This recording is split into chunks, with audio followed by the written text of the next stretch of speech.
After a big win like that, what do you do as the Springboks? What do you do as Rassie? Do you change the team around? Do you keep the same team heading into the last 2 rounds of the Rugby Championship? Probably the most important 2 rounds of the Rugby Championship. If you want to go back-to-back, first time ever, you want to go back-to-back, do you keep the same team? Do you change it up? Do you rotate your squad? Definitely have to change, or have to make some forced changes because of injuries. Apelele Fassi, Louis Diago was injured. There was concussion concerns for sacha-feinberg, Gumuzulu. What changes do you make going into the Argentina games? Here's my predicted Springbok team to take on Argentina in Durban. As always, jump in the comments, South African Springbok fans. What changes would you make? Would you make any changes? Who would you bring in? Who would you leave out? I want to hear from you. Let me know in the comments. Hit that subscribe if you haven't already. Let's get into it. Super interesting last 2 rounds of the Rugby Championship.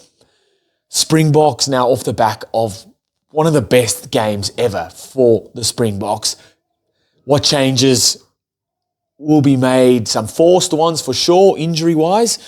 But then why change anything? If it works, don't change it. Don't fix what ain't broken.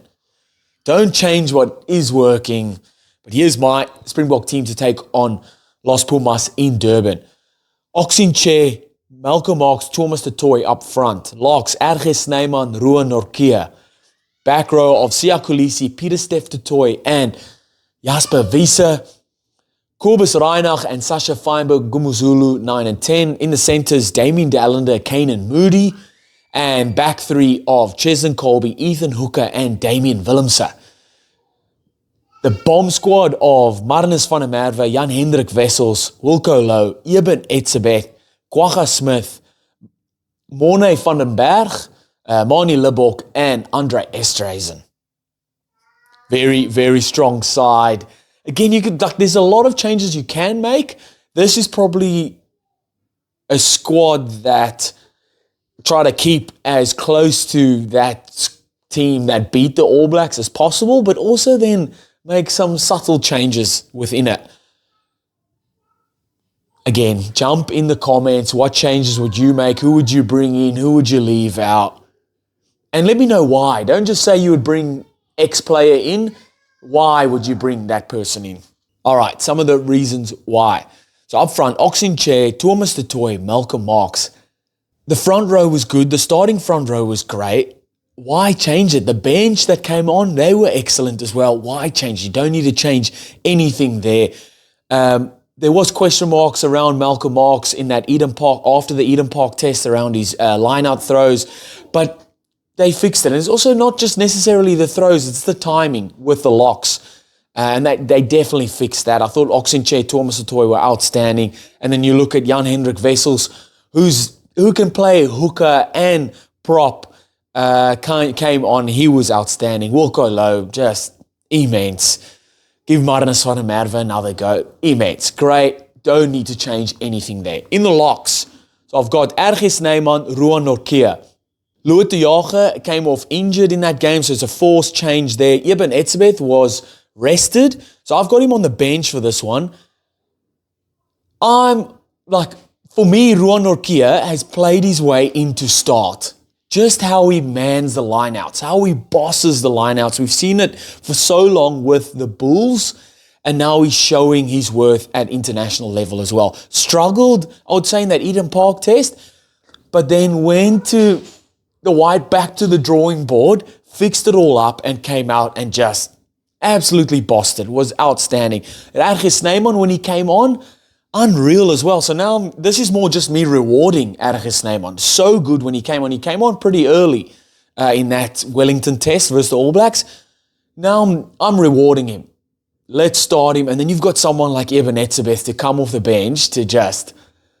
Imagine him coming, you're tired, you're sore, you're aina, and then you look up, it's 55 minutes in, and here comes Eben Etzebeth. No, thank you. So I don't mind that. Resting him, but still giving him those little bits of minutes off the bench. I like that. Someone like Franco Mostert is an option there as well, but I've gone with this makeup there. In the back row, Siya Kolisi, Peter Steph-Totoy, Jasper Wiese. Siya Kolisi, captain. This back row worked. It worked well. We saw how much we missed Jasper Wiese. Start him again. He hasn't played in a long time. He served his red card suspension, came back and was outstanding in the forwards versus the All Blacks. That Wellington test, really, really good. Just his ball carrying, taking 3 or 4 defenders with him, really, really good. Peter Steph-Totoy was one of the best on the field again. Tackles. And then I thought Siya Kolisi played probably one of his best games for the Springboks. Really, really good. And I think it's that perfect mixture of him, just Siya Kolisi just playing for that 50 minutes, bringing Kwagga Smith on, and then just to bring that dog later on, that energy, that just in your face, non-stop. It's a good makeup of the back row and then the bench as well, bringing Kwagga Smith on. Then my 9 and 10, Kobus Reinach, sacha-feinberg, Gumuzulu. It worked. Sacha didn't have a lot of minutes, but I think he still gets an opportunity to have another crack. Manie Libbok did really, really well when he came on, but I think it's that little bit of pressure that's not on his shoulders. It's not on his shoulders as the starting 10. Let him come on later on in the game and just do his thing. Let's not rush him back into the starting 10. You don't have to be great again. Like, no, let's keep him on the bench. Let's bring him on later on in the game. Let Sacha take that first, kind of the grunt of the game out of it, and then bring Libbok on, because he was outstanding playing that role, okay? For 9, Kobus Reinach was great throughout the whole game. Grant Williams came on for patches because Reinach went off for HIA, so Grant Williams came on.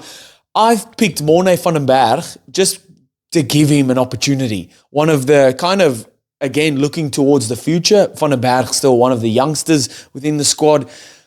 Give him minutes. You could even look to start someone like Morne van den Berg and then bring Kobus Reinach on later.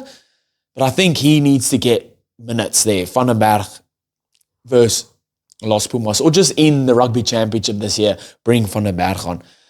Then in my centres, I've gone with Damien de Allende and Kainan Moodie. So I've moved.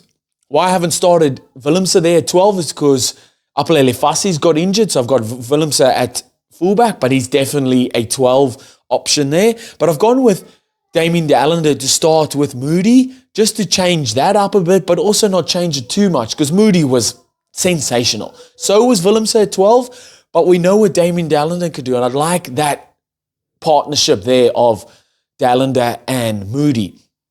This is not totally kicking Jesse Creel out, because he's definitely an option there, but just to see how well those guys played, you don't want to change too much up. But then I'm like, do you just start Willemse at 12 with Moodie and throw someone else at fullback? But I like this mix-up here. I want to see what Damien de Allende and Kainan Moodie can do together. Then my back 3, Cheslin Kolbe, Ethan Hooker, Damien Willemse. Ethan Hooker, Cheslin Kolbe, how good? How Ethan Hooker was outstanding, sensational, like his first ever start for the Springboks, and to go out and boss it like that, unreal. Get him back in there. When a youngster is riding high like that, just fuel the fire. Just keep playing him. Get him in there. Why change it? Keep him in there. Cheslin Kolbe was good too, scored his 2 tries, had one ripped out of his hand, so he could have scored a hat-trick. Get him in there. Damien Willemse at fullback, because obviously we saw Apelele Fassi in a moon boot after the Wellington test. So I think Willemse will shift to fullback, and that's not changing too much. And then on the bench, you've got Libbok and Andre Estreisen, and they can, centre goes down, Estreisen comes on, a fullback goes down, you can move, or you can just put straight Manie Libbok on, or you could put Manie Libbok on to 10 and move sacha-feinberg to fullback. If a wing gets injured, you move Kainan Moodie to the wing and you bring on Andre Estreisen. So many guys that can play different positions, and it works out well. Again, don't want to change too much because they played so well in that Wellington test, but obviously there's some forced changes and tinker. We know Rassie likes to change his squad up a bit, so just some tinkering in what will be the most important 2 games of the Rugby Championship. Springbok fans, what changes would you like to see? Non-Springbok fans, what changes would you like to see from the Springbok team heading into the business end of the Rugby Championship? Let me know in the comments. Hit that subscribe if you haven't already. And I'll see you guys next time. Bye.